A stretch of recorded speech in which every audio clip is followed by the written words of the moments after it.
오늘의 말씀은 요한계시록 21장 1절부터 8절까지의 말씀입니다. 요한계시록 21장 1절부터 8절까지의 말씀. 네, 다 찾으셨으면 교독하도록 하겠습니다. 제가 먼저 읽겠습니다. 또 내가 새 하늘과 새 땅을 보니 처음 하늘과 처음 땅이 없어졌고 바다도 다시 있지 않더라. 또 내가 보매 거룩한 성 새 예루살렘이 하나님께로부터 하늘에서 내려오니 그 준비한 것이 신부가 남편을 위하여 단장한 것 같더라. 내가 들으니 보좌에서 큰 음성이 나서 이르되 보라, 하나님의 장막이 사람들과 함께 있음에 하나님이 그들과 함께 계시리니 그들은 하나님의 백성이 되고 하나님은 친히 그들과 함께 계셔서 모든 눈물을 그 눈에서 닦아주시니 다시는 사망이 없고 애통하는 것이나 곡하는 것이나 아픈 것이 다시 있지 아니하리니 처음 것들이 다 지나갔음이러라. 보좌에 앉으신 이가 이르시되 보라, 내가 만물을 새롭게 하노라 하시고 또 이르시되 이 말은 신실하고 참되니 기록하라 하시고 또 내게 말씀하시되 이루었도다. 나는 알파와 오메가요 처음과 마지막이라. 내가 생명수 샘물을 목마른 자에게 값없이 주리니 이기는 자는 이것들을 상속으로 받으리라. 나는 그의 하나님이 되고 그는 내 아들이 되리라. 그러나 두려워하는 자들과 믿지 아니하는 자들과 흉악한 자들과 살인자들과 음행하는 자들과 점술가들과 우상숭배자들과 거짓말하는 모든 자들은 불과 유황으로 타는 못에 던져지리니 이것이 둘째 사망이라. 아멘. 자리에 앉겠습니다. 담임 목사님께서 나오셔서 이기는 자라는 제목으로 말씀 전해주시겠습니다. 할렐루야. 순전한 교회 주일 예배 참여하신 여러분 모두를 주님의 이름으로 환영합니다. 우리 인사 나누실까요? 잘 오셨습니다. 사랑하고 축복합니다. 기도하고 말씀 전할게요. 하나님, 이 정체성 말씀 30주 말씀을 이제 오늘 마치게 됩니다. 하나님께서 우리에게 주시는 이 놀라운 믿음의 정체성을 이 땅을 살아가면서 얼마나 많이 놓치고 있었는지요. 우리로 하여금 깨닫게 하시고 알게 하시고 보게 하시고 또 마지막 이기는 자의 정체성을 가지고 이 땅을 끝까지 승리할 수 있도록 주여 함께하여 주시옵소서. 감사드리며 예수 그리스도 이름으로 기도합니다. 아멘. 지금까지 정체성의 여러 가지 하나님이 우리에게 주시는 정체성을 살펴보았는데요. 핵심이 뭐냐면 세상은 자기의 노력으로 무언가를 성취하면서 정체성을 세웁니다. 좋은 대학을 가야 되고 좋은 데 취직해야 되고 사업에 성공해야 되고 가정조차도 내가 남들 보란 듯이 멋진 가정을 만들어내야 되고 그렇게 성취된 것 안에 나의 정체성을 둡니다. 근데 하나님이 우리에게 주시는 정체성은 한마디로 표현하면 은혜의 정체성이에요. 그냥 받는 거예요. 참 그래서 부족한 사람도 똑같이 천국 백성이고 뛰어난 사람도 천국 백성이에요. 아니 뭐 더 뛰어나다고 해서 그 천국 백성에서 레벨업이 되는 게 아니고 똑같은 천국 백성입니다. 부족하다고 해서 하나님의 자녀가 못 되는 게 아니고 뛰어나다고 해서 자녀들 중에 뛰어난 자녀가 되는 것도 아닙니다. 물론 상급은 이야기되지만 정체성은 다 똑같아요. 오직 하나, 예수 그리스도를 믿음으로 말미암아 그냥 우리한테 부어지는 거예요. 여러분들이 노력하지 않아도요. 이 사실을 정말 제대로 기억하고 이 땅을 살아가는 우리가 돼야 될 줄 믿습니다. 우리는 은혜로 정체성, 존귀한 정체성을 가지는 거예요. 그냥 이유도 없이. 그래서 우리가 지금까지 살펴본 정체성들을 좀 몇 가지만 추려서 보면 우리는 죄인이었지만 그리스도 안에서 의롭다 하심을 받았습니다. 죄를 더 많이 진 사람도 똑같이 의인이 되고 죄를 좀 이 땅을 살면서 적게 졌다고 해도 똑같은 의인이 됩니다. 그게 예수 그리스도를 믿음으로 말미암아 의인이 되는 거예요. 우리는 버려진 자가 아니라 하나님의 자녀라는 거죠. 할렐루야. 여러분들이 뭐를 더 하나님께 막 잘해서 하나님의 자녀가 되는 게 아니고 그렇다고 또 못했다고 하나님의 자녀가 못 되는 것도 아니고 그냥 예수 그리스도를 믿음으로 말미암아 하나님의 자녀가 되는 거예요. 세상에 속한 자가 아니라 하나님의 천국 시민으로 삽니다. 그냥 주어진 거예요.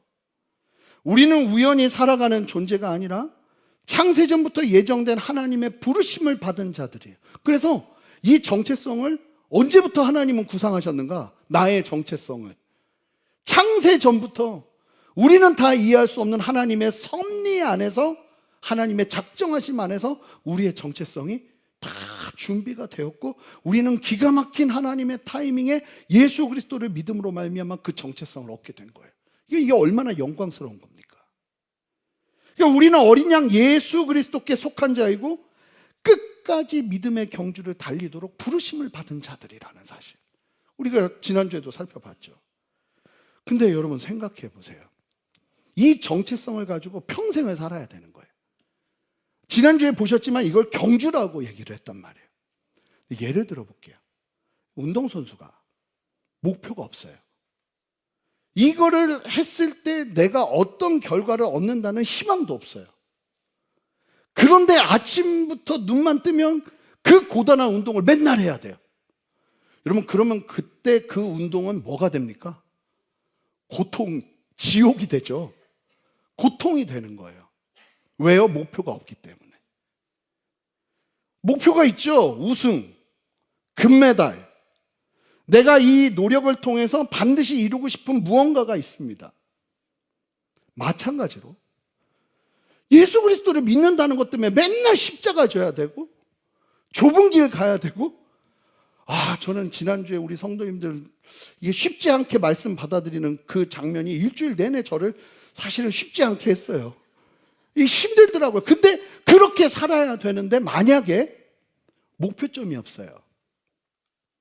그냥 살아야 되는데 이러면서 십자가의 길을 걸으려면 이거는 뭐가 됩니까? 세상 고통이 되는 거예요. 많은 사람들이 신앙에 있어서 뭐에 집중하냐면 내가 구원받는 데만 집중해요. 그래서 어떻게 하면 구원 얻을 수 있는데 여기에 관심을 가져요. 근데 목표점이 없어요. 그냥 난 구원받았다는 거에서 멈추고 죽고 나면 어떻게 되는데, 복잡해. 뭘 알려고 그래. 그냥 구원받았으면 됐지. 그래서 죽고 나서 우리가 어떤 목적을 가지고 어떤 목표점을 향해 가는지 몰라요. 자, 오늘 말씀이 말할 텐데 우리는 죽고 나면 어떻게 되는가? 여기에 관심이 없어요. 그러니까 목표점이 없는 거죠.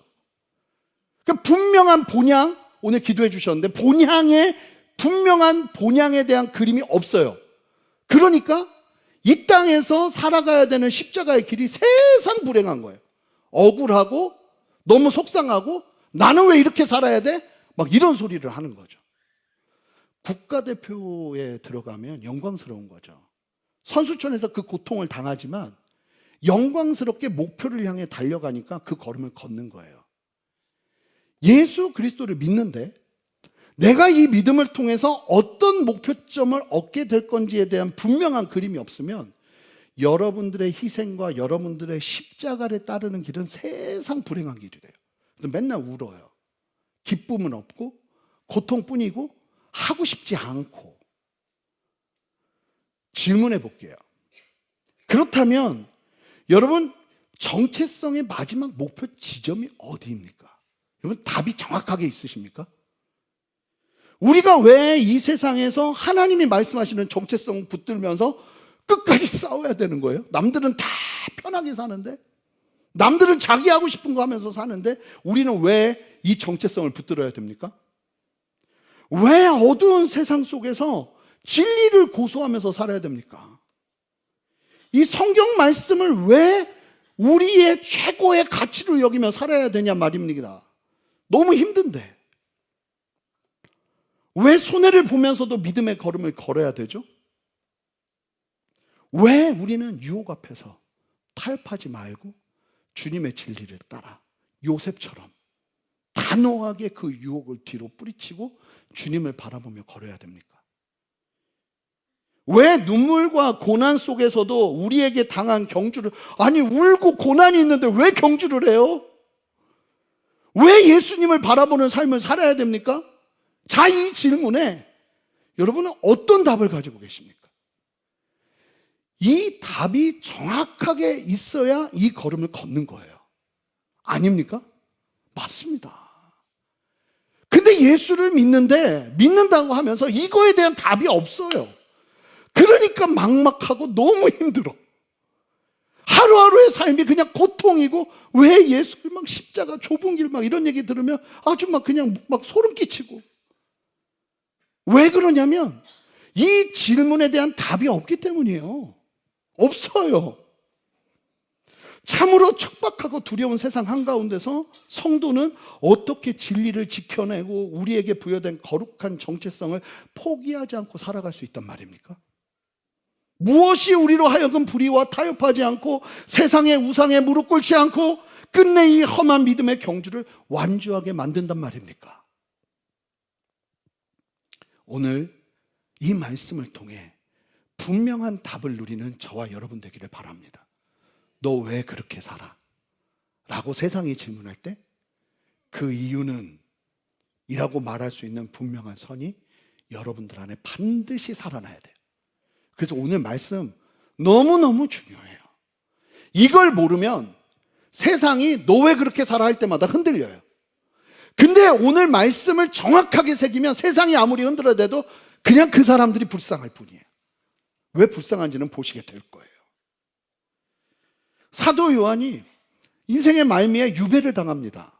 반모섬이라는 데로 유배를 당하는데 그 유배당한 그 치열한 고난의 현실 속에서 하나님이 영안을 열어서 세상의 마지막을 보여주셔요. 그 기록을 담은 게 요한계시록이에요.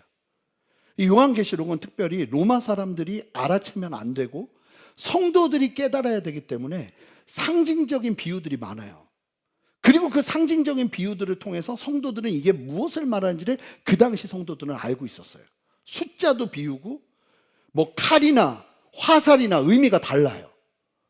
그런 어떤 비유적인 하나님께서 보여주신 내용들을 요한계시록에 적어 넣으면서 성도들이 마지막 때에 어떤 일이 세상의 끝에 어떤 일이 벌어질지. 그러니까 성경책이 참 놀라운 게 창세기는 세상의 시작, 요한계시록은 세상의 마지막을 아주 자세하게, 특히 마지막을 너무나 분명하게 우리에게 말해주면서 세상 마지막에 어떤 일이 있을지를 말씀하십니다. 그 요한계시록의 마지막 부분인 21장 1절에서 8절의 선포를 통해서 우리가 궁극적으로 가지게 될 영광의 실체를 함께 보게 될 거예요. 본문 1절 말씀을 한 목소리로 힘차게 읽습니다. 또 내가 새 하늘과 새 땅을 보니 처음 하늘과 처음 땅이 없어졌고 바다도 다시 있지 않더라. 생각보다 많은 성도님들이요, 정말로 엄청나게 오해하는 게 뭔지 아세요? 우리가 죽으면 천국에 가고 거기서 영원히 하나님과 산다고 생각해요. 맞나요? 틀리나요? 틀립니다. 그거는요, 이방 종교, 다른 종교의 내세관이에요. 성경이 말하는 죽음과 죽음 이후의 일들은 성경에 분명하게 기록이 돼 있어요. 좀 볼까요? 죽음 이후에 어떤 일이 벌어지냐면, 죄의 문제가 완전히 해결되는 궁극적인 구원은 예수님의 재림 때에 이루어집니다. 그래서 이게 기준이에요. 여기가 재림 때고요. 그럼 이 땅을 살아가는 우리는 어디 있게 되느냐? 중간 상태에 있게 돼요. 죽고 나면. 지금 이상한 얘기를 하는 게 아닙니다. 성경에서 말하는 바를 얘기하고 있는 거예요. 그러면 믿는 자, 믿음으로 구원을 얻은 자는 죽고 나면 어디로 가는가? 죽고 나면 육신과 영혼이 분리가 되죠. 이게 영원한 상태가 아니에요. 하나님이 기대하시는 영원한 상태는 부활의 완전한 몸을 입고 영혼이 붙어서 몸과 영혼이 함께 영원히 사는 그때를 하나님은 기획하고 계세요. 그래서 몸과 영혼이 분리된 죽음의 상태는 임시적인 상태예요. 그래서 의인들은 예수를 믿고 나면 어디로 가냐면 낙원으로 가요. 성경은 낙원이라고 표현을 해요. 이 낙원에서 영혼만 있는 거예요. 근데 이게 영원한 상태가 아니에요. 주님이 다시 오실 때 우리가 어떤 일을 경험합니까? 모든 신자들이 육체의 부활을 경험합니다. 할렐루야. 그 예수님과 같이 부활한 영원한 몸을 입게 된다고요? 그러면 그때 영원한 몸을 입고 어디로 들어가냐면 새하늘과 새 땅으로 들어가는 거예요. 여기서 주님과 함께 왕노릇하면서 영원토록 사는 거예요. 할렐루야. 자, 더 놀라운 사실은 이제 조금 이따가 보시게 될 거예요. 이 새하늘과 새 땅에서 어떤 일이 벌어지는가? 기가 막힌 일이 벌어집니다. 아마 여러분 말씀 듣다 이게 기절하실 수도 있어요. 준비하고 들으세요. 안 하면 안 되는데 누구라도 기절 한번 하세요. 자, 그럼 악인은 어디로 가는가? 악인은 예수 그리스도를 믿지 않는 사람들이 악인이란 말이에요. 그러면 지옥이라고 말하는 우리가 생각하는 그곳도 임시적인 곳이 있고 영원한 지옥이 있어요. 이걸 하데스라고 그래요. 음부를. 중간 상태에 있는 형벌받는 곳. 예수 믿지 않고 죽잖아요. 그럼 바로 하데스로 가요. 음부로. 그리고 나서 말씀 좀 보여주시겠어요? 요한계시록 말씀. 좀 지워주시고 다시 보세요. 주님이 다시 오시는 그때에 어떤 일이 벌어지냐면 사망과 죄의 삭시 사망이에요. 그러니까 사망의 문제도 완전히 해결이 돼요. 사망과 음부가 어디예요? 죄인들이 중간 상태에서 고통받는 곳이에요. 그곳이 불못에 던져져요. 여기가 지옥이에요. 그래서 둘째 사망 곧 불못이라. 죄의 삭시 사망인데 또 둘째 사망이에요. 무슨 얘기예요? 죄의 문제가 해결되지 않았다는 거예요. 이 사람들한테.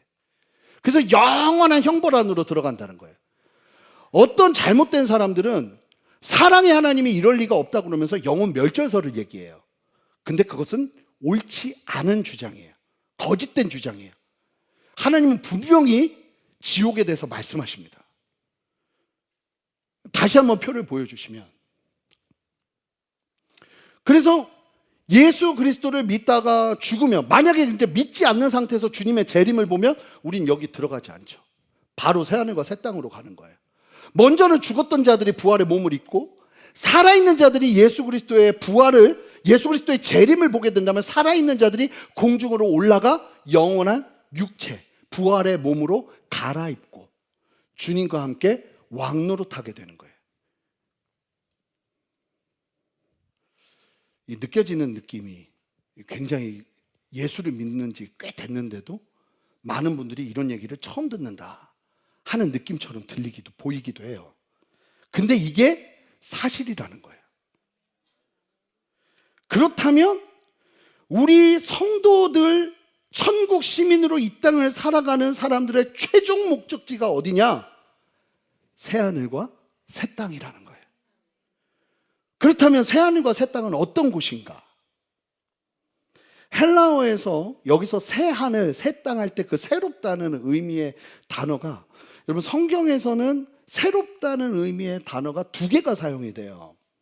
첫 번째가 네오스라는 단어인데, 이제 그만 보여주셔도 됩니다. 네오스라는 단어는 어떤 의미냐면 처음 것을 다 파기해버려요. 그냥 쓰레기통에 버려버리고 완전히 새롭게 만들 때 네오스라고 그래요. 또 다른 단어가 있는데, 두 번째 단어가 카이노스라는 단어인데, 이건 뭐냐면 본래의 것을 고쳐요.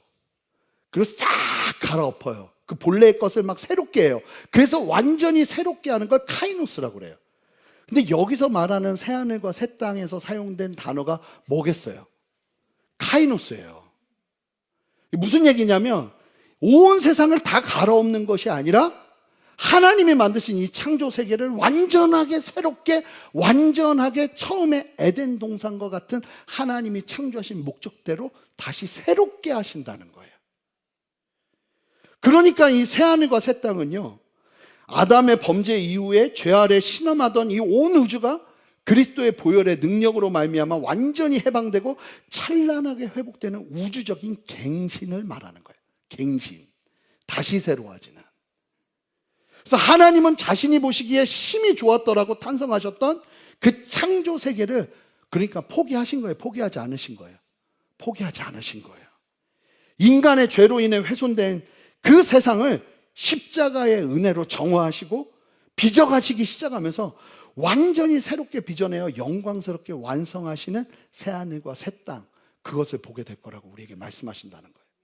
여러분, 이게 왜 가슴 벅찬 소망이 되냐면 이 땅에서 성도들의 수고와 노력이 헛된 게 아니라는 거예요.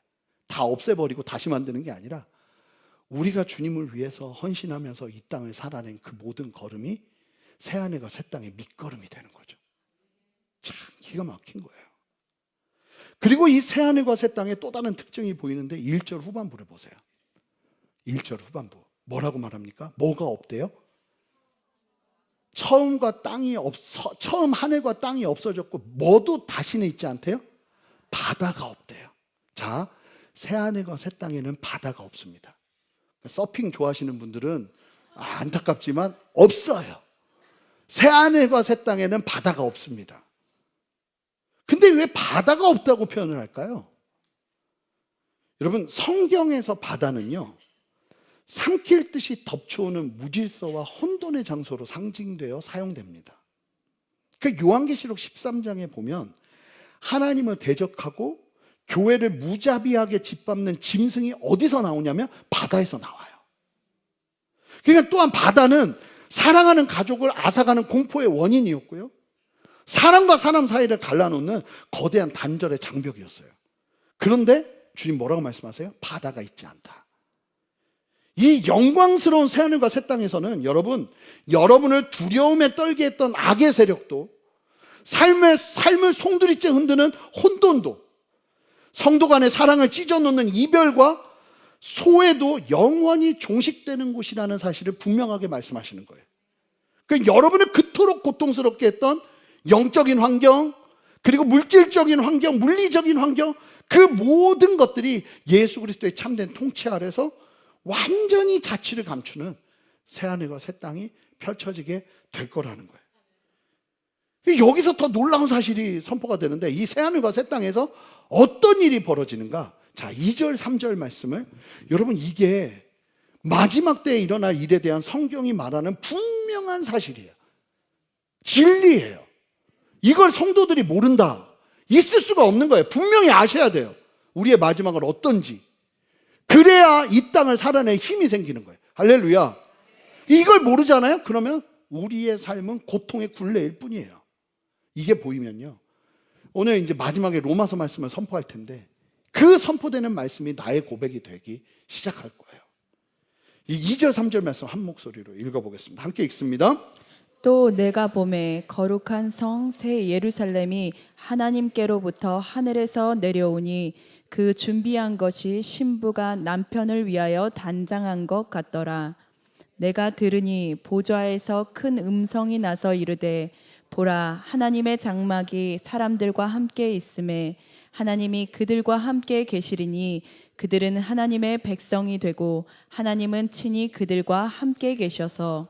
이게 무슨 말씀이냐면요, 많은 분들이 오해하는 게, 이 믿는 성도들이 최종적인 소망이 뭐냐면, 그 잘못된 소망이 뭐냐면, 사람이 육체를 벗어나 저 너머의 영적 천국으로 피신하는 이 철저히 이원론적인 이단적인 사상을 성도들이 가지고 있어요.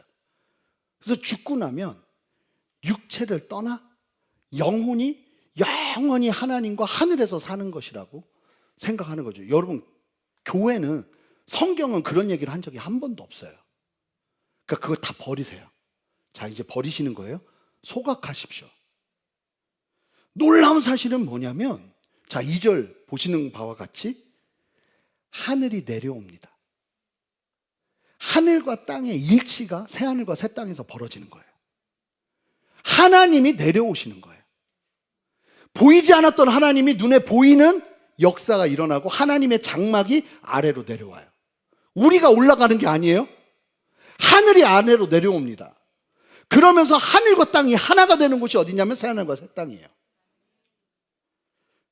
창세기에 하나님과 인간이 함께 거하시던 그 에덴 동산이 요한계시록에 이르러 새하늘과 새 땅으로 완성되고 그 일을 예수 그리스도께서 이루신 거예요. 이미 승리하신 거예요. 그리하여 하나님이 친히 인간의 역사와 공간 속으로 내려와 영원히 함께 거하시는데 우리가 어떤 몸으로요? 부활의 몸을 입고 뇌도 100%다 작동해요. 지금 뭐 많이 작동해야 10%에서 15% 되잖아요. 원래 하나님이 창조하신 목적대로 우리의 몸이 완전히 영원 불사하는 몸이 되어서 주님과 함께 왕노릇하는 거예요.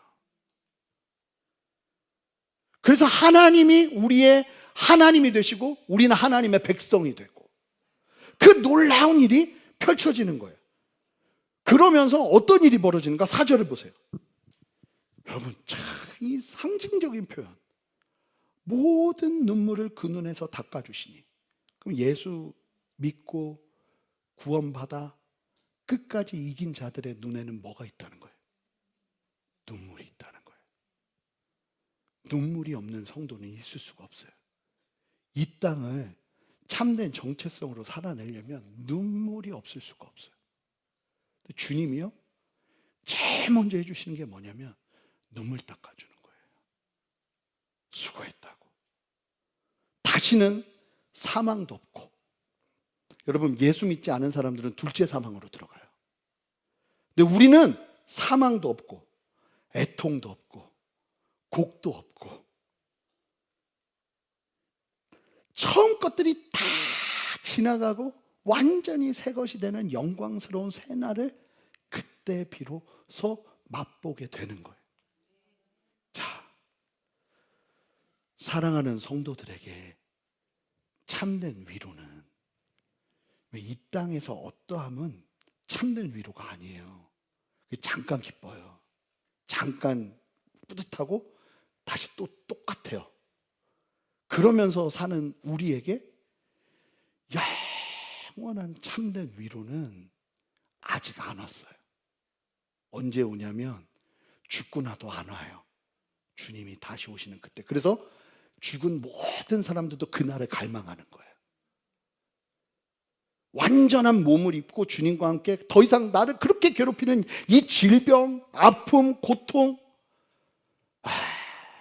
막 손장로님 오신다고 그러니까 여기 꽉 차는 거 보면서 내가 얼마나 놀랬나. 이게 아프니까 너무 괴로운 거 막 뭐라도 나아 보려고 막 다들 오셨잖아요. 그렇게 괴롭히는 그 고통이 더 이상 없다는 거예요. 할렐루야. 그때 비로소 우리의 모든 위로가 임하면서 우리를 괴롭게 했던 모든 것에서부터 자유케 되어지는 영광스러운 그 자리에 서게 되는 거죠. 생각해 보세요. 그 자리에 못 들어가면 어떻게 되는 거예요? 그 자리에 서지 못하면 어떻게 되는 거예요? 그 얘기가 오늘 본문에 나와요. 6절, 7절, 8절 보세요. 또 내게 말씀하시되 이루었도다. 주님이 이루었대요. 드디어 다 했다. 나는 알파와 오메가요, 처음과 마지막이라. 내가 생명수 샘물을 목마른 자들에게 값없이 주리니. 주님은요, 우리에게 값없이 주십니다.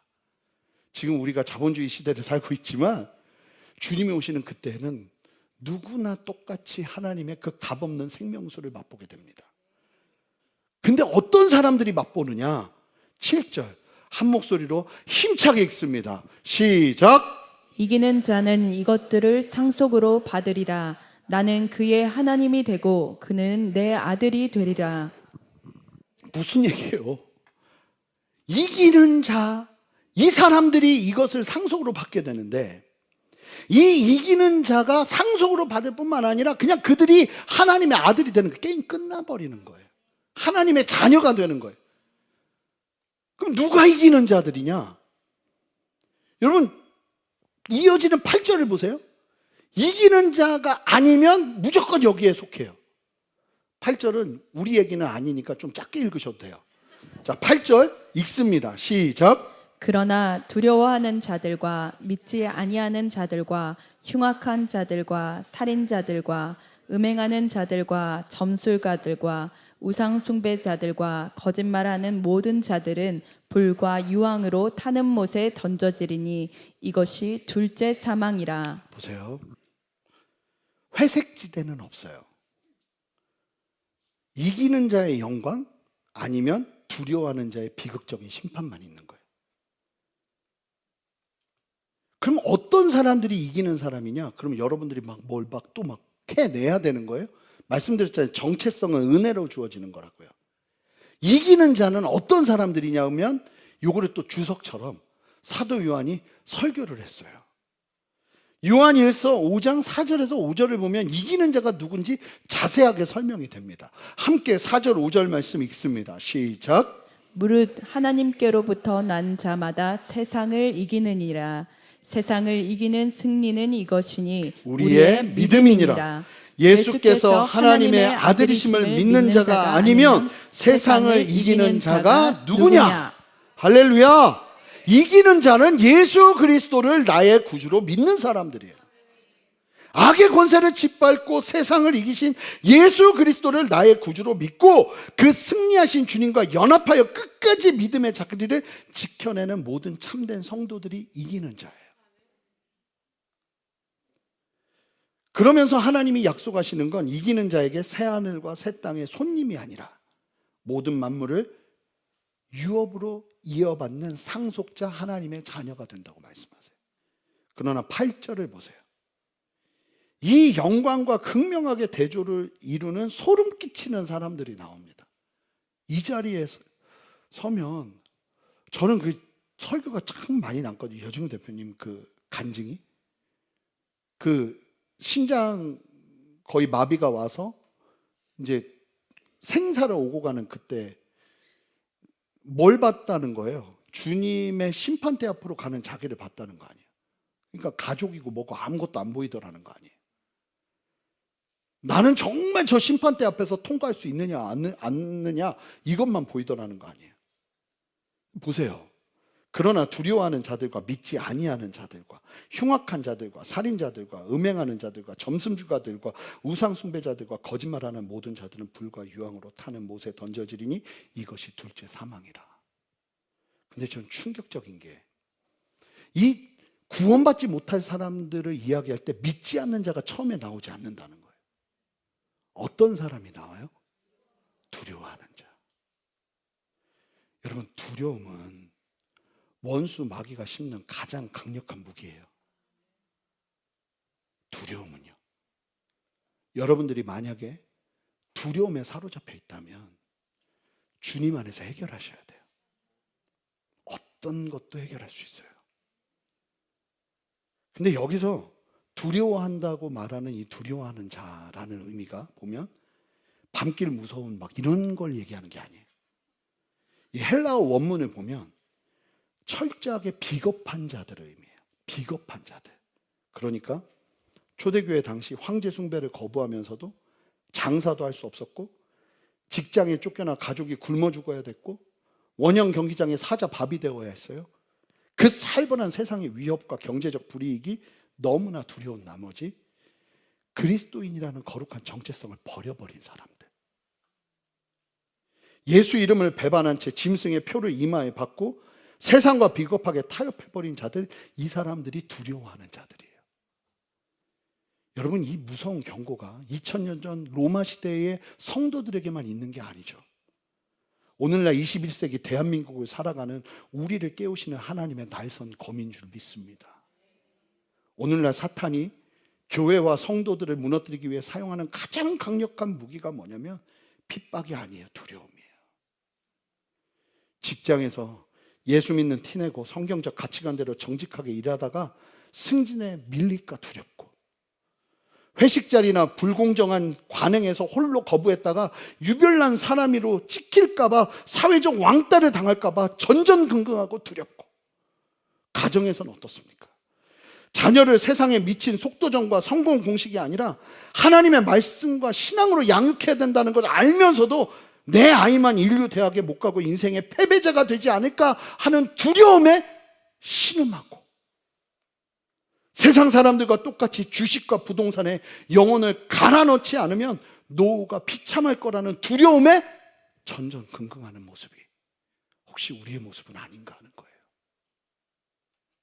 여러분, 이 두려움에 여러분의 영혼의 주도권을 내놓는 순간 제가 기사를 봤는데 뭐라고 기사가 나왔냐면 지금 안전하게 생각하는 투자가 10년, 20년 후에 안전하지 않을 가능성이 크다는 거예요. 아무도 예상하지 못한대요. 뭐 집을 샀는데 집의 가치가 지금은 높아요. 사람들이 점점 줄어드는 10년, 20년 후에 그게 그대로 가치를 가질지 아무도 모른다는 거예요. 여러분, 그 어떤 것도 우리의 안전이 될 수 없어요. 근데 두려운 거죠. 남들처럼 뭔가를 해야 되겠고, 그러자니 복음이 나를 가로막고, 영혼의 주도권을 두려움에 내어주는 순간 우리의 믿음은 마비돼요. 8절 말씀처럼 이 두려움은요, 필연적으로 하나님을 신뢰하지 않는, 믿지 않는 자의 불신앙으로 이어지고, 창조주 하나님이 내 인생을 책임지신다는 사실에 불신하게 되면, 여러분, 하나님이 여러분들의 인생을 책임지십니다. 여러분, 영혼으로 대답하셔야 돼요. 책임지십니다. 그 믿음이 없다면, 생사의 어떠함을 쥐고 있는 것처럼 보이는 세상 앞에서 세상 가치관으로 살아가요. 우상 앞에 비굴하게 무릎을 꿇고. 여러분, 오늘 말씀은 이 죄지면 지옥 간다는 얘기가 절대 아니에요. 하나님의 구원의 은혜를 거부하고 자신의 정체성을 죄에 두고 그렇게 살아내버리는 영적인 상태, 그거는 구원받을 수 없다는 거예요. 그러니까 예수를 믿는다고 분명히 얘기했는데, 내 지정의가, 내 생각과 내 세계관이 철저하게 세상의 방식대로 살아가면서 거기서 안정을 누린다면, 여러분, 구원받은 사람이라고 볼 수 있는 거예요? 이기는 자는 그렇게 살 수 없는 거예요. 이기기 위해서 그 삶을 살아야 되는 게 아니라 진짜 구원받아서 이기면 그 삶을 살게 돼 있는 거예요. 그러니까 그 사람이 지금 어떻게 살고 있는가를 보면 딱 아는 거예요. 완전히 세상 가치관에 쌓여서 아이들 뭐 키우고 막 세상 그렇게 살고 그걸로 안심하고 이러면 지금 이 사람의 정체성이 뭔지를 다 말해주는 거예요. 교회는 그러면 안 된다는 거예요. 믿는 자들은 그러면 안 된다는 거예요. 정말 예수 그리스도를 나의 구주로 믿는 믿음으로 선다면 우리는 넘어지죠. 쓰러지죠. 죄 짓죠. 그러지만 그럼에도 불구하고 결국은 두려움을 이겨내고 믿음을 살아내고 하나님의 말씀대로 순종하고 하는 걸음을 걸어낸다는 거예요. 질문 드려볼게요. 저는 두려움이 있겠어요? 없겠어요? 있다고요? 엄청 많아요. 엄청 많아요. 저는 겁이 엄청 많은 사람이에요. 생긴 것도 좀 그렇게 생기지 않았나요? 생긴 대로 살게 돼 있습니다. 겁이 많아요. 막 두려움이 막 몰려와요. 근데 하나님이 나한테 이거 누가 봐도 미친 짓을 하라 그래. 난 그러면은 여러분들이 생각하는 것보다 더 많은 생각을 해요. 이러면 난 끝장날 텐데. 이러면 나는 묻힐 텐데. 나는 누구의 도움도 못 받을 텐데. 별의별 생각이 다 들죠. 근데 그럼에도 불구하고 그 두려움을 극복하는 길은 상황이 좋아져서 그런 적은 한 번도 없어요. 그때 전 뭘 보냐면 영원한 본향을 봐요. 새하늘과 새 땅. 내가 열심히 이렇게 목회하는데 나이 들어가지고 노역으로 막 이상한 짓 한다? 그러면 내 본향은 새하늘과 새 땅이 아닌 거예요.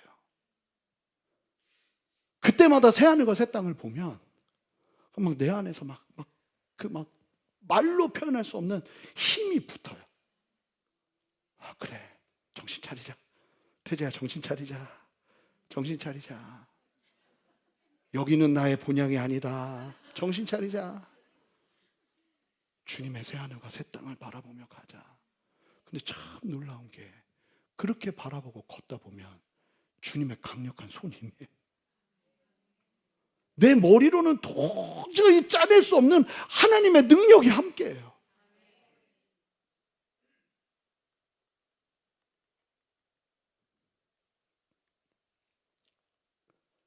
예수 그리스도 안에서 구원받아 주님이 내 안에 거하는 삶을 산다면 여러분, 어떤 두려움도 흔들지 못하게 하는 근거가 지금 내 문제가 뭐가 해결되는 데서 오는 게 아니고 영원한 새하늘과 새 땅에 그 믿음과 신앙으로 이 땅을 살아내게 하는 거예요.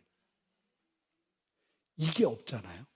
그러니까 잘 보면 예수님이요, 마가복음 보면서 전 너무 은혜가 되는 게, 막 풍랑이 막 몰아치는데 막 제자들이 우리가 죽게 된 걸 못 봤습니까? 막 하면서 막 예수님 깨우고 난리가 나는데 예수님이 너무 어이없게 돼. 왜 이러지 얘들? 지금 내가 함께하고 있는데? 왜 이러지? 근데 제자들은 풍랑을 누구도 잠잠하게 못해요. 그러니까 두려워했던 거예요. 근데 예수님이 그 배에 타셔서 예수님이 소리치니까 풍랑이 잠잠게 돼요. 그걸 보면서 제자들은 너무 놀라는 거예요. 풍랑 때문에 우리는 죽겠다고 하는데 예수님은 이상한 거예요. 왜 이래 얘네들? 내가 함께하고 있는데? 여러분들의 인생에 주님이 함께하고 있는데 왜 그래요? 왜 흔들려요? 정신 차리세요. 우리 주님이 함께하고 있어요. 우리는 이길 거예요. 풍랑을 이겨낼 거예요. 그 걸음이 우리 걸음이라는 거예요. 1부 때는 안 그랬는데 2부 때는 이 찬양을 너무 부르고 싶은 거예요. 그래서 준비해 달라고 그랬어요. 다 아는 찬양이에요. 저 멀리 배는 나의 시온성. 우리 함께 좀 불러볼까요? 가사 보면서 저 멀리 배는 나의 시온성 저 거룩한 곳 아버지 집 내 사모집에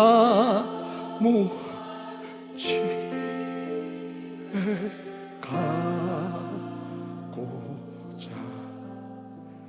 한 밤을 세웠네. 고백합시다. 저 망망한 저 바다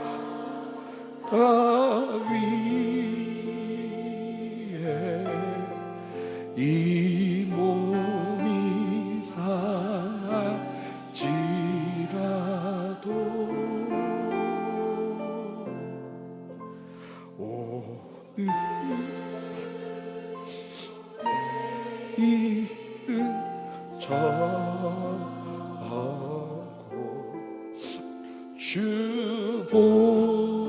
주복음 저 2절은 저는 못 부르겠어요. 여러분이 부르세요. 아득한 나의 길을 다 가다가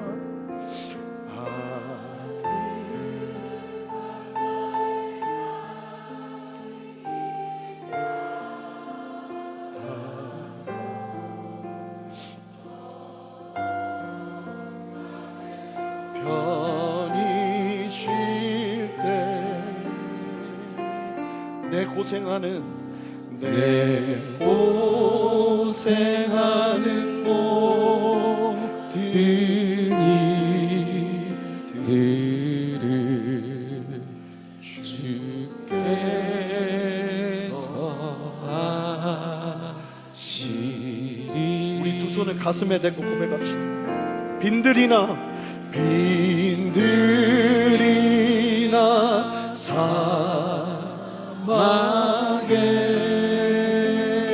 사막에서 이 몸이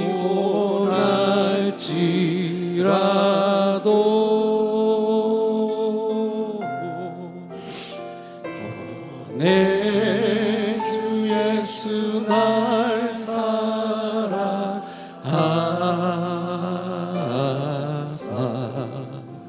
날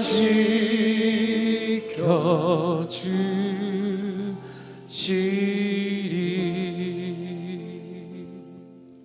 우리 함께 로마서 8장 18절 말씀을 선포합시다. 함께 힘차게 읽어볼까요? 시작. 생각하건대 현재의 고난은 장차 우리에게 나타날 영광과 비교할 수 없도다. 아멘. 여러분, 이거예요. 현재의 고난은 장차 우리에게 나타날 영광과 비교할 수 없다는 분명한 믿음의 시선을 가질 때 우리는 어떤 말씀에도 순종하며 이기는 자의 걸음을 걸을 수 있어요.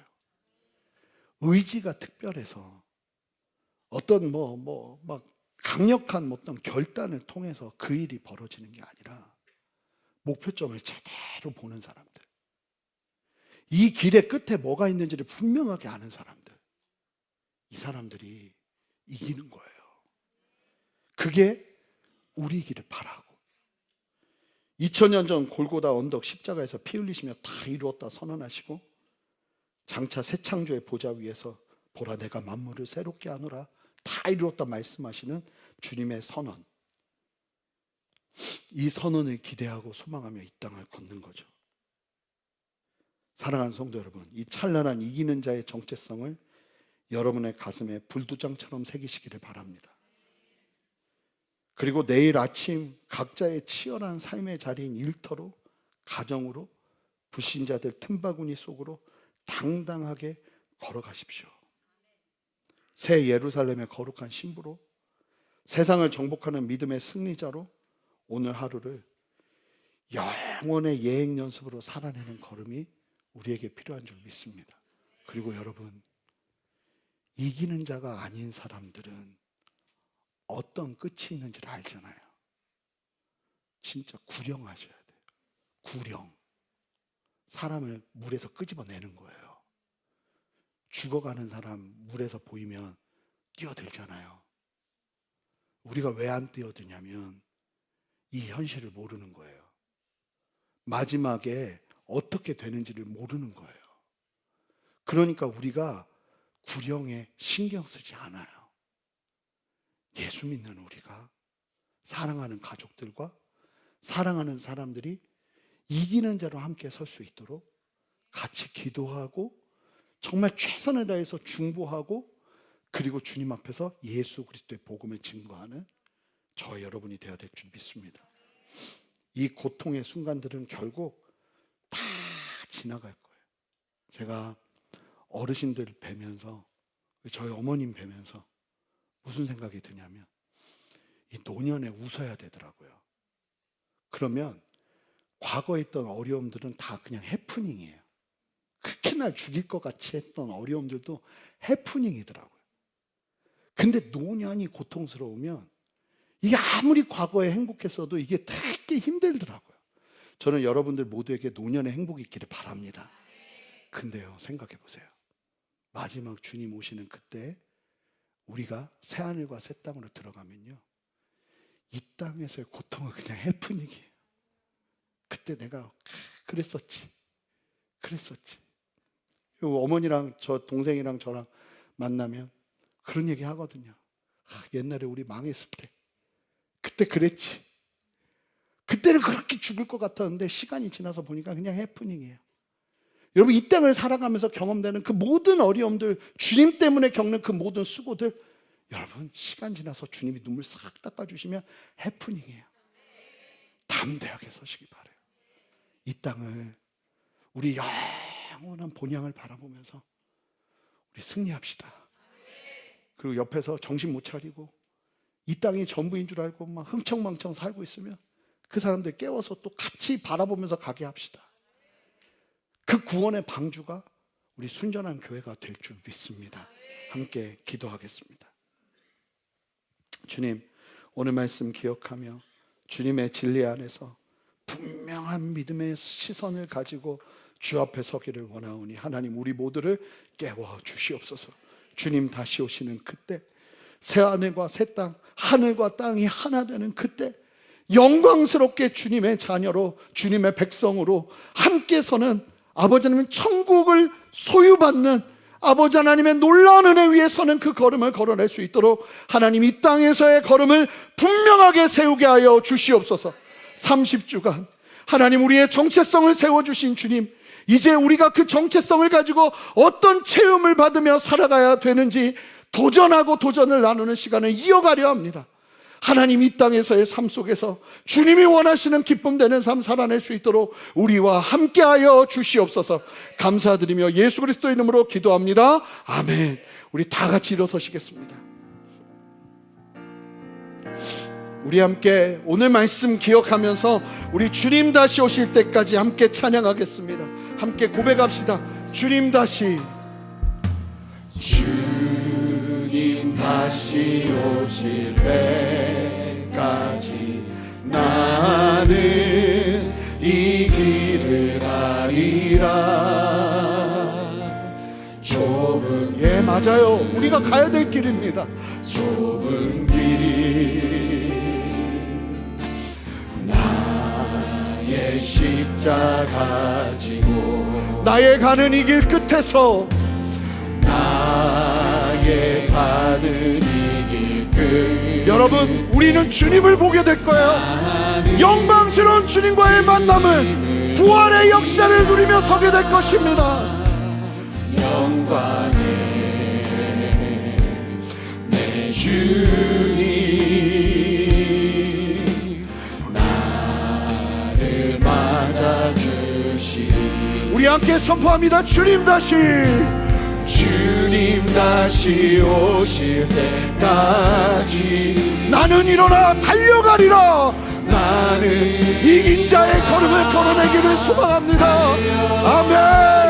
주의 영광 온 땅 덮을 때 나는 일어나 노래하. 우리 함께 선포합시다. 내 사모하는 주님 온 세상 구주시라. 내 사모하는 아멘 주님 영광의 왕이. 우리 다시 한번 고백합니다. 주님 다시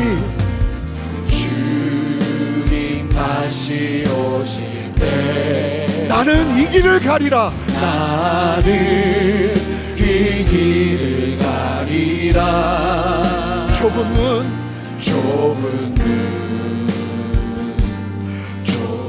길 나의 십자가 지고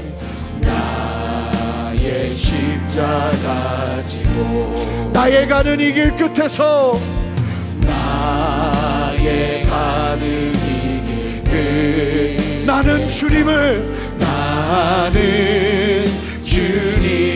보리라. 영광의 내 주님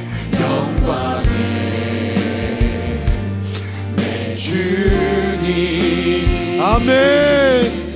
나를 맞아주시니. 우리 함께 선포합니다. 주님 다시 오실 때까지 나는 일어나 달려가리라. 나는 일어나 달려가리라. 주의 영광 온 땅. 우리 다 같이 두 손을 높이 들고 주님께 선포합시다. 나는 일어나 노래하리. 사모하는 주님 온 세상 구주시라. 내 사모하는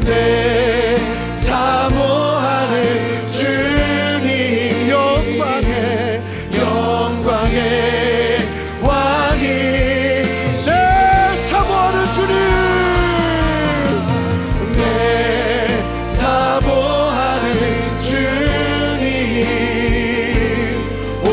세상 구주시라. 내 사모하는 주님 영광의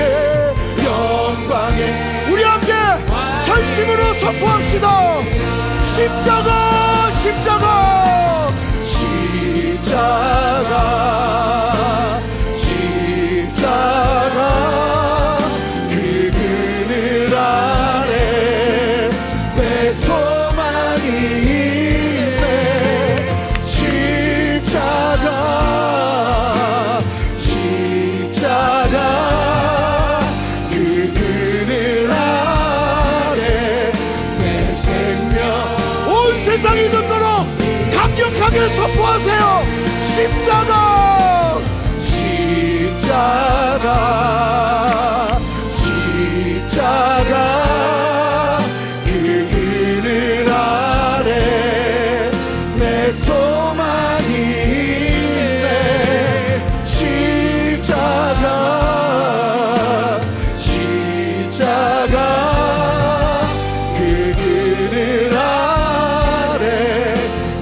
무엇이 여러분을 두렵게 합니까? 무엇이 여러분들을 무섭게 합니까? 여러분, 어떤 것도 여러분들을 흔들 수 없어요. 십자가를 바라봅시다. 하나님, 내가 담대하게 서기를 원합니다. 그 두려움 앞에 무릎 꿇지 않기를 원합니다. 두려워하는 자가 아니라 이기는 자가 되기를 원합니다. 여러분, 사모하신다면 다 같이 두 손을 들고 주님의 이름 한번 부르며 기도합시다. 주여, 주여, 아버지, 우리가 이기는 자 되기를 원합니다. 아버지, 시간 내 안에 있는 모든 두려움들이 벗어지게 하여 주시옵소서. 두려움이 떠나가게 하여 주시옵소서. 현재의 고난은 장차 나타날 우리의 영광과 비교할 수 없음을 아버지, 우리가 마음 가운데 새기며 나갑니다. 하나님 아버지, 주님, 우리가 예수님께서 승리하신 것처럼 그 승리가 우리의 승리됨을 바라보며 아버지, 한 걸음 한 걸음 복음으로 걸어들일 수 있도록 도와주시옵소서. 모든 두려움들이 떠나가게 하여 주시옵소서. 아버지, 하나님 주님 바라볼 수 있도록 좀 도와주시옵소서. 이 땅을 사는 이 땅을 사는 자가 아니라 오직 아버지 주님 새 하늘과 새 땅을 바라보며 아버지 나아가는 자가 될 수 있도록 도와주시옵소서. 하나님, 십자가 바라보며 아버지 걸어갑니다. 십자가의 영광을 바라보고 아버지 걸어갑니다. 주의 역사시고 함께하여 주시옵소서. 우리 주님 아버지 이기신 그 승리의 걸음 아버지 우리의 걸음 되기를 원합니다. 하나님 역사하시고 성령님이 도와주시고 우리 안에 강하고 담대한 마음으로 주님 함께하여 주시옵소서. 여러분, 하나님 앞에 기도합시다. 주님, 나에게 내 마음에 새하늘과 새 땅의 소망을 불도장처럼 박아 주시옵소서. 분명하게 새겨지는 목표점을 보게 하여 주시고 본향을 향해 달려가는 나의 걸음 되게 하여 주시옵소서. 어떤 것도 아까워하지 아니하고 어떤 것도 두려워하지 않으며 걸어낼 수 있는 참된 믿음이 일어나기를 원합니다. 여러분, 이건 주님이 부어주실 때 일어나는 거예요. 여러분, 특별히 사모하는 사람들마다 두 손을 듭시다. 하나님, 내 눈을 열어 이 새하늘과 새 땅에 소망을 두고 이 땅 살아낼 수 있는 영원한 본향을 향한 믿음을 나에게 심어 주시옵소서. 주님, 세상이 흔들 수 없는 참된 은혜를 심어 주시옵소서. 함께 주님의 이름 간절히 부르며 기도합니다. 주여, 주여, 주님 아버지, 우리 가운데 눈을 여시사 아버지 우리가 새하늘과 새 땅을 분명하게 바라볼 수 있는 아버지 눈을 허락하여 주시옵소서. 우리 심령 가운데 은혜를 부어주시옵소서. 아버지, 우리 힘으로 되지 아니하고 모든 여호와의 아버지 능력으로 아버지 기도하며 나갑니다. 새하늘과 새 땅이 우리 안에 분명한 목표 지점으로 우리 안에 분명한 뜻대로 아버지 세워지는 놀라운 역사 있게 하여 주시옵소서. 하나님 아버지, 우리가 이 땅만 바라보며 사는 것이 아니라 하나님을 바라봐야 하는 그 새하늘과 새 땅 아버지 같은 마음에 심고 나갑니다. 하나님, 어떠한 것도 아버지 우리의 장애물 낼 수 없고 아버지 어떠한 것도 아까워하지 아니하며 주께 드리며 나아갑니다. 하나님 아버지, 우리가 이 밤에 아버지 하나님 아버지 만나 아버지 그 시간 가운데 아버지 은혜를 주시옵소서. 우리에게 완전히 바뀌어지는 역사 있게 하여 주시옵소서. 여러분, 이기는 자 안에 들어오지 못한, 아직도 예수 그리스도를 구주로 모르는 여러분들이 구령해야 될 사람들이 있어요. 여러분, 완전히 시선이 달라지셔야 돼요. 그 끝이 얼마나 무서운 것인지. 여러분, 여러분의 사랑하는 사람들이 물에 빠져 죽어가면 가만히 있겠습니까? 같이 들어가죠. 어떻게든 살려내죠. 하나님, 그 구령의 열정을 나에게 부어 주시옵소서. 하나님이 말씀을 깨닫고 하나님의 마음 가지고 예수 복음 증거할 수 있는 귀한 은혜를 허락하여 주시옵소서. 여러분, 이름을 부르세요. 하나님, 이기는 자의 대열에 우리 사랑하는 누구누구를 집어넣어 주시옵소서. 하나님, 구원시켜 주시옵소서. 구원의 문을 열어 주시옵소서. 함께 주님의 이름 부르며 기도합니다. 주여, 하나님, 이 시간 우리 마음 가운데 주님 구력의 열정이 아버지 부어지기를 원합니다. 하나님, 물에 빠져 아버지 죽어가는 사람들을 보며 손 놓고 있지 아니하도록 주님 도와주시옵소서. 뛰어들어 그를 건질 수 있는 아버지 심령을 허락하여 주시옵소서. 이제 우리 입술을 열어 복음을 전하게 하시고 아버지 그들도 아버지 이기는 자의 길에 동참게 되는 아버지 놀라운 역사 있게 하여 주시옵소서. 우리가 부르짖어 아버지 그 영혼을 기도하며 나갑니다. 하나님, 그 영혼을 건져 주시옵소서. 그 영혼을 주님 앞에 살림받게 하여 주시옵소서. 하나님 아버지, 우리 안에 담대하게 그렇게 복음을 전할 수 있는 아버지 새로운 목표, 아버지 새로운 아버지 이 은혜를 아버지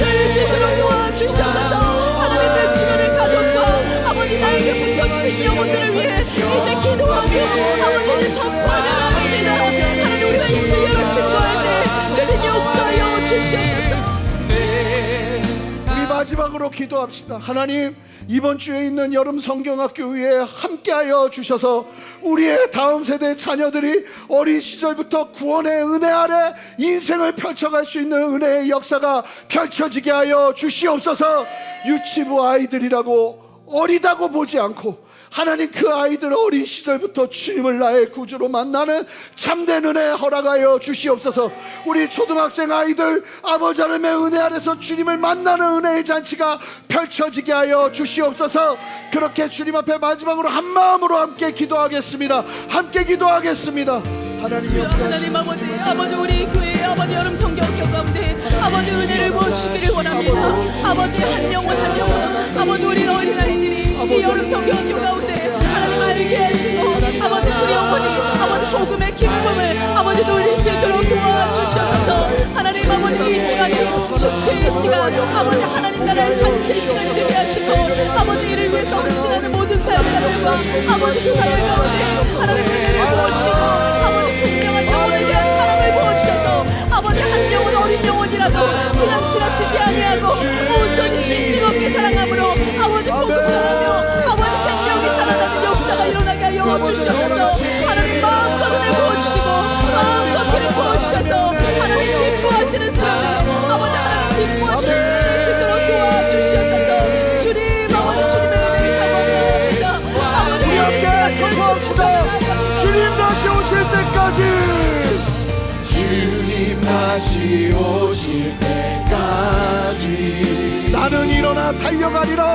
나는 일어나 달려가리라.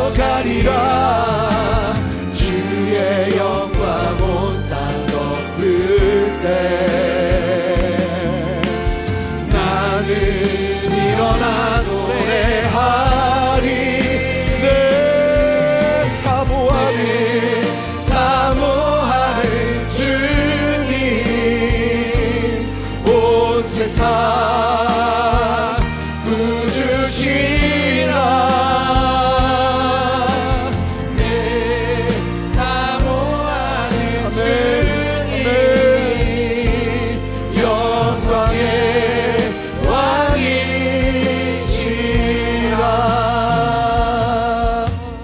주님, 우리를 이기는 자로 불러주셔서 감사합니다.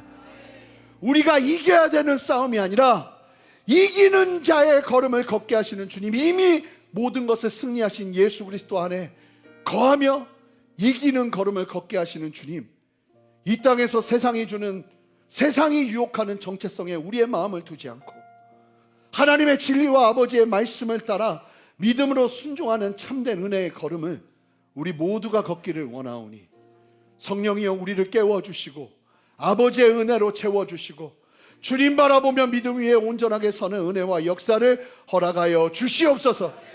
그렇게 새 일을 행하시며 우리 안에 영광 받으시는 주님, 분명한 시선, 우리가 이 땅을 주님의 말씀대로 살아내는 이유를 이 땅에서 찾는 것이 아니라 새하늘과 새 땅에서 찾아 온전히 하나님의 완전한 위로를 바라보며 담대하게 다시 일어나 그 걸음을 걸으려 하는 모든 성도의 걸음 위에 하나님의 은혜와 아버지 하나님의 힘주심을 더하여 주시옵소서. 감사드리며 예수 그리스도 이름으로 기도합니다. 아멘.